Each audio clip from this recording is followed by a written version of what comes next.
بسم اللہ الرحمن الرحیم۔ السلام علیکم۔ غامدی سینٹر سے میں ہوں حسن الیاس۔ ہماری کوشش ہوتی ہے کہ دنیا بھر میں وہ لوگ جو معاشرے میں اصلاح، خیر، دعوت اور لوگوں کی تربیت کا کام کر رہے ہیں، اگر وہ امریکہ تشریف لائیں، ہماری خوش قسمتی ہے کہ ہمارے سینٹر بھی آئیں اور ہم ان کو مدعو کریں، ان سے پوچھیں کہ جو کچھ وہ معاشرے میں خدمات انجام دے رہے ہیں اس کو آگے پھیلانے میں ہم کیا ان کی مدد کر سکتے ہیں اور خود ان کے کام کی بھی دنیا بھر میں پذیرائی ہو، حوصلہ افزائی ہو۔ اسی سلسلے میں ہمارے اسٹوڈیو میں آج تشریف لائے ہیں جناب پروفیسر ڈاکٹر جاوید اقبال صاحب۔ بڑا معروف نمایاں نام ہے، ہم نے دیکھا ہے گزشتہ کچھ سالوں میں پاکستان نہیں بلکہ عالمی سطح پر اردو بولنے والے، پڑھنے والے پاکستانی ان کو بہت شوق سے، بہت غور سے سنتے ہیں اور بڑی فہم، بصیرت، علم، تدبر پہ مبنی بات کرتے ہیں، اپنی فیلڈ میں رہ کر بات کرتے ہیں، لوگوں کو بتاتے ہیں خود زندگی کے بارے میں، اس کے حقائق کے بارے میں۔ میری خوش قسمتی ہے۔ آغاز کرتے ہیں ڈاکٹر صاحب، بہت شکریہ آپ تشریف لائے، خیریت سے ہیں؟ بہت شکریہ، مہربانی۔ آپ کی ذرا نوازی ہے، آپ نے ہم طالب علموں کو وقت دیا۔ ڈاکٹر صاحب بتائیے گا، غامدی صاحب سے کچھ تعارف ہے آپ کا؟ کب تعارف ہوا اور کچھ ہم لوگوں سے یا ہمارا جو نقطہ نظر ہے اس کے بارے میں کیا رائے ہے آپ کی؟ جی بہت شکریہ۔ میں بہت عرصے سے غامدی صاحب سے متعارف ہوں، اور ان کی شخصیت سے بھی اور ان کے کام سے بھی، اور میں نے ایک طالب علم کے طور پر بہت تفصیل سے ان کو پڑھا ہے۔ اور پھر آج کل کے جو ڈیجیٹل دور میں یہ ایک بڑی سہولت ہو گئی ہے کہ اس کے ذریعے مسلسل آپ رابطے میں رہتے ہیں، تو میں بہت ہی ایک لائل ان کے شاگردوں میں سے ہوں کہ جو میں نے ان کی ساری فکر کو اور پھر میں نے اس کو اپنے طور پر شعوری طور پر سمجھنے کی کوشش کی ہے، اور میں ذاتی طور پر یہ بات سمجھتا ہوں۔ اور ابھی غامدی صاحب سے ملاقات ہوگی، اور بہت بہت شکریہ کہ آپ نے اس کا اہتمام کیا۔ اور میں آپ سے جیسے ابھی آف کیمرہ کہہ رہا تھا کہ بڑا اللہ کا احسان ہے کہ آپ سے پہلے ملاقات ہو گئی۔ جو غامدی صاحب کے بارے میں جو وہ باتیں جو تعریف کے ضمن میں آتی ہیں تو مجھے ان کے سامنے بولتے ہوئے ذرا جھجک ہوتی۔ تو غامدی صاحب کے بارے میں میرا ذاتی یہ خیال ہے کہ ہمارے اس دینی فکر میں شاید پچھلے دہائیوں کے اندر اگر انڈیجنس کوئی کام ہے تو وہ غامدی صاحب ان میں سے ایک ہے، اس لیے کہ وہ کام جو تالیف کی حد تک ہے ہمارے علماء نے اس میں بہت قابل قدر کنٹریبیوشن کی ہیں، اور وہ ان کا بہت احسان ہے، اور اس کے ذریعے سے دین پھیلا ہے، لوگوں کو کی کنفیوژنز دور ہوئی ہیں۔ لیکن جو ایک اللہ تعالیٰ نے ہمیں قرآن اور سنت کے بعد ایک اجتہاد کا ایک سہولت دی اور ایک طرح کا شرف دیا، اس اجتہاد کو کس جگہ پر کیسے ایڈریس کرنا ہے، مجھے غامدی صاحب کے فکر میں سب سے نمایاں بات وہ نظر آئی۔ دیکھیے، میں کل پرسوں بھی دوستوں سے یہ بات کر رہا تھا کہ اب خاص طور پہ ویسٹ میں رہتے ہیں، میں یورپ میں فریکوینٹلی جاتا رہتا ہوں اور مختلف اسی علمی سلسلے میں، تو جو آج کا نوجوان ہے جس کے بارے میں والدین کو یہ شکایت ہے کہ یہ بچے جو ہیں مذہب سے دور ہو گئے ہیں، تو میں ان سے یہ عرض کرتا ہوں کہ ہمارے علماء کا ہمارے پر بہت احسان ہے کہ انہوں نے ہمیں بتاتے ہیں کہ وضو کے کتنے فرض ہیں اور غسل کے کتنے فرض ہیں، تیمم کے کیا طریقہ ہے، اور اس طریقے سے کس جگہ پر آپ نے ہاتھ باندھنے ہیں، کس جگہ ہاتھ نہیں، وغیرہ وغیرہ۔ لیکن جو آج کا نوجوان ہے وہ تمام یہ باتیں گوگل سے اور ادھر سے بھی سرچ کر سکتا ہے۔ اس وقت جدید نوجوان اور خاص طور پر مغرب کا تعلیم یافتہ مسلمان نوجوان اور اچھا مسلمان نوجوان، یعنی باغی نہیں، اس کا پرابلم یہ ہے کہ مذہب مجھے یہ بتائے کہ ہومو سیکسویلٹی کے بارے میں مذہب کیا کہتا ہے۔ یہاں دین عالم جو علماء ہیں ان کی ذمہ داری یہ ہے کہ اب وہ اس کے لیے جو اس نبوی سوچ اور نبوی پرنسپلز کے اندر، اس امبریلا کے اندر رہتے ہوئے، قرآن اور سنت کی امبریلا میں رہتے ہوئے، اس کا ہمارے پاس کیا جواب ہے۔ گلوبل وارمنگ کے بارے میں ایک نوجوان جو دیندار نوجوان ویسٹ کا ہے وہ یہ جاننا چاہتا ہے کہ دین اس کی کیا مدد کر سکتا ہے۔ پچھلے دنوں ایک صاحب نے کہا کہ انہوں نے اسٹیم سیل سے ایک گوشت کا ٹکڑا بنا لیا ہے، اور اس کی پوری کمپوزیشن زبردست پروٹین ہے جس میں فیٹ بالکل نہیں ہے، اور وہ بہت جلدی کمرشلی اویلیبل ہو جائے گا۔ اب آج کا نوجوان یہ پوچھنا چاہے گا علماء سے، اور یہ باغی نوجوان نہیں ہے، یہ الہاد والا نوجوان نہیں، یہ کہتا ہے یہ میں گوشت بازار سے خریدنا چاہتا ہوں، اس کے اوپر بسم اللہ اللہ اکبر پڑھ کے چھری نہیں پھیری گئی، مجھے بتائیے یہ حلال ہے یا حرام؟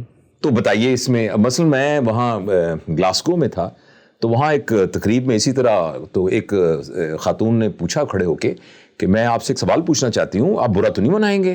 میں کہ میں برا اس لیے نہیں مناؤں گا کیونکہ میرے پاس یہ سہولت میسر ہے کہ اگر مجھے جواب نہ آتا ہوا تو میں کہوں گا مجھے نہیں جواب آتا، تو اس لیے میں انہوں نے کہا دیکھیں یہاں ایک نا سپرم بینک شروع ہو گئی ہے، اس میں ایک لڑکی ہے اور وہ کسی مرد سے اس کا کوئی تعلق نہیں, وہ بے حیا نہیں ہے, وہ بدکاری نہیں کرتی, لیکن وہ ماں بننا چاہتی ہے اور اس کو ایک سہولت ہے کہ سپرم بیمس کے وہ سے وہ لے سکتی ہے.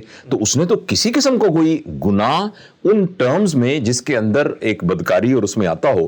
تو اب مجھے بتائیے یہ بچہ حلال ہوگا یا حرام؟ اب یہ اتنا مشکل سوال تھا تو میں نے اس کو معذرت کی, میں کہا میں اس کو شرعی طور پر نہیں کر سکتا, لیکن یہ ہے کہ میں آپ سے یہ مثالیں, اور یہ کافی یعنی ایک جو میں نے بہت ہی ایک سوچ کے لیکن کافی سنجیدہ بات ہے اور سیریس بات ہے, یہ آپ سے اس لیے عرض کی ہے کہ اب ہمارے نوجوان کا ہمارے دین کے کام کرنے والوں سے یہ تقاضا ہے کہ ہمیں گلوبل وارمنگ کے بارے میں بتائیے, ہمیں LGBT کے بارے میں بتائیے, ہمیں اس کے بارے میں بتائیے, یہ جو نئے اور آرٹیفیشل انٹیلیجنس کے بارے میں بتائیے, ہمیں اس طریقے سے بتائیے. اچھا مریخ پہ ہم چلے جائیں گے تو نماز کیسے پڑھیں گے ہم, یہ بتائیے میں وہاں جا کے.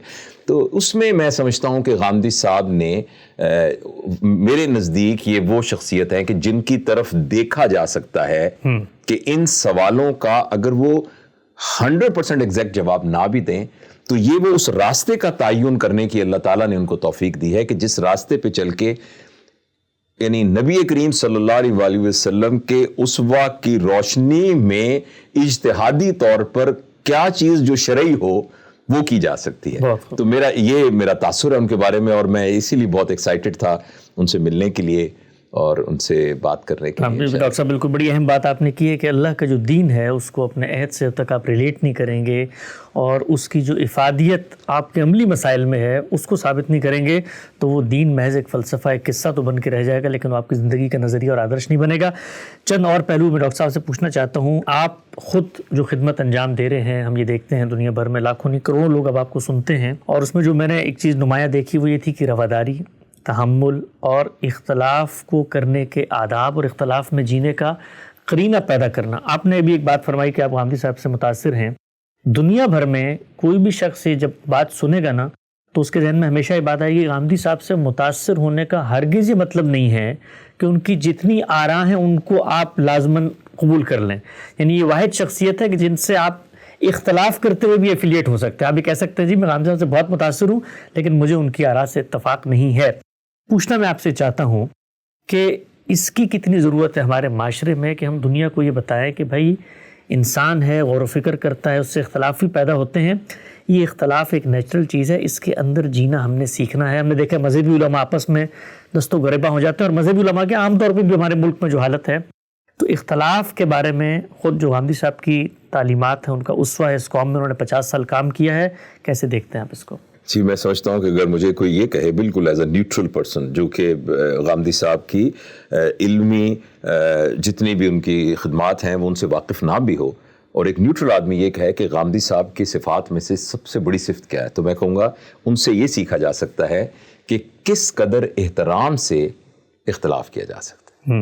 اور جو آداب اختلاف ہے جس میں آپ اس بات کے بارے میں اپنی بات ان کی بات کا احترام کرتے ہوئے اپنی بات ان کے سامنے رکھتے ہیں مگر اس شخصیت کے بارے میں ججمنٹل نہیں ہوتے, یہ غامدی صاحب سے میں نے سیکھنے کے پروسیس میں ہوں. مثلا جیسے میں نے آپ سے عرض کیا تھا کہ انہوں نے ایک جگہ پر بات کی غلام احمد پرویز صاحب کے بارے میں, اور انہوں نے کہا کہ مجھے عربی زبان کو انہوں نے ایک عرب لوگوں کی زبان کی بجائے اپنے گھر کی زبان بنا دی, ان کے الفاظ میں تو اپنی گھر کی زبان بنا دی, اور انہوں نے جو اس کے ساتھ سلوک کیا اور اس کے جو معنی نکال کے پھر آگے اس کی تعویل کی, اس پر مجھے بہت شدید اختلاف ہے.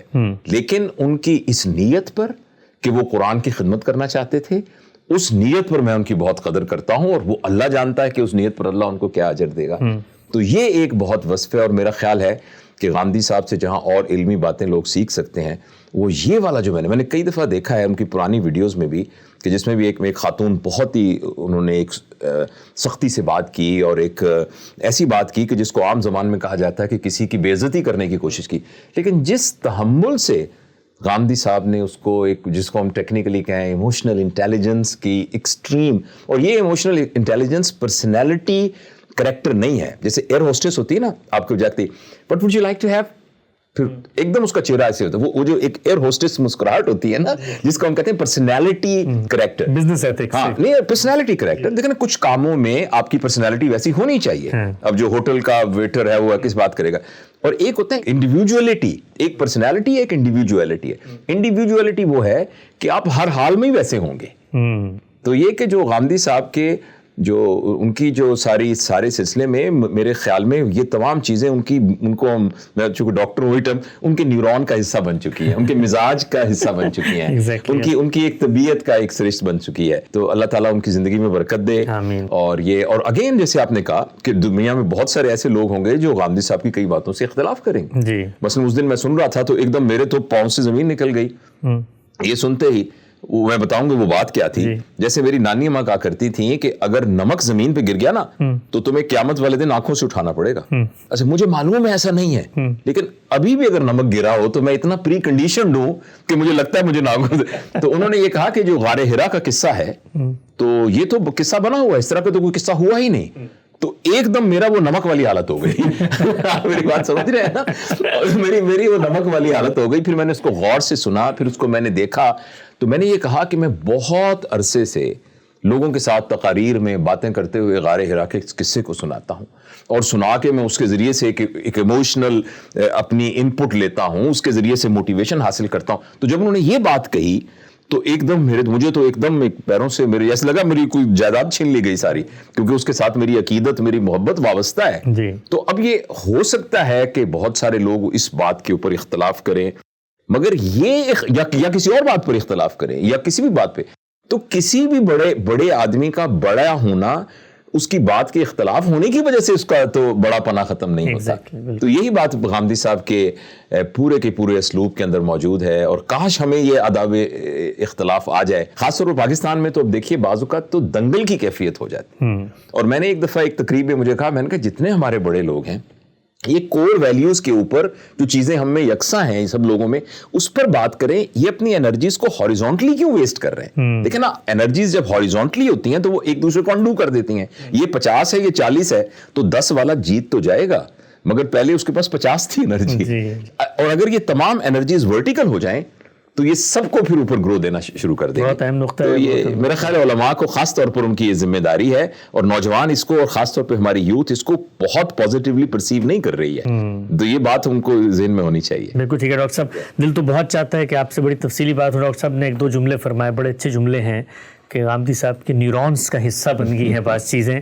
اور مجھ سے بھی لوگ پوچھتے ہیں ڈاکٹر صاحب، مجھے اب ان کے ساتھ کوئی 10-15 سال کی شب روز رفاقت ہو گئی ہے، تو لوگ عام طور پہ پوچھتے ہیں بھائی یہ بڑے لوگ جو ہوتے ہیں ان کے ساتھ آپ رہتے ہیں تو ان کے یہاں تو کوئی بڑے کرامات کا ظہور ہوتا ہوگا، تو آپ غامدی صاحب کے ساتھ رہے تو کیا چیز آپ نے دیکھی؟ تو میں ہمیشہ کہتا ہوں کہ میں نے 2 چیزیں محسوس کی ہیں. ایک تو یہ ہے کہ اس آدمی کی اتنی بڑے علم اور اتنا پس منظر رکھنے والا شخص ان کی مجلس میں جب کوئی بیٹھتا ہے تو اپنے آپ کو چھوٹا محسوس نہیں کرتا. یہ ایک بہت بڑی کوالٹی ہے. اور دوسرا، وہ جو کچھ گھر میں ہیں وہی وہ باہر ہیں، اور جو کچھ وہ باہر ہیں وہی وہ گھر پہ ہیں. ان کے کوئی 2 رخ نہیں ہیں. اور یہ بڑا اہم سبق ہے کہ اگر ہمیں اللہ کے دین کی حقیقی معرفت حاصل کرنی ہے تو اپنے آپ کو ایسا بنائیں جو خود رسالت میں آپ صلی اللہ علیہ وسلم نے بتایا. حدیث جبریل میں بھی آتا ہے کہ ہمارے دل میں یہ اندیشہ ہو کہ اللہ ہمیں دیکھ رہا ہے. اور اگر یہ بات نہیں آتی تو کم سے کم یہ ہو کہ ہم تو اللہ کو دیکھ رہے ہیں. ڈاکٹر صاحب انشاءاللہ آپ سے مستقبل میں بھی استفادہ کریں گے. ہمیں غامدی صاحب سے ان کو ملانے کے لیے لے کے بھی جانا ہے، وقت کی بھی کمی ہے، ورنہ بہت ساری باتیں تھیں جو ہوتی. آپ کی آمد کا شکریہ. جزاک اللہ.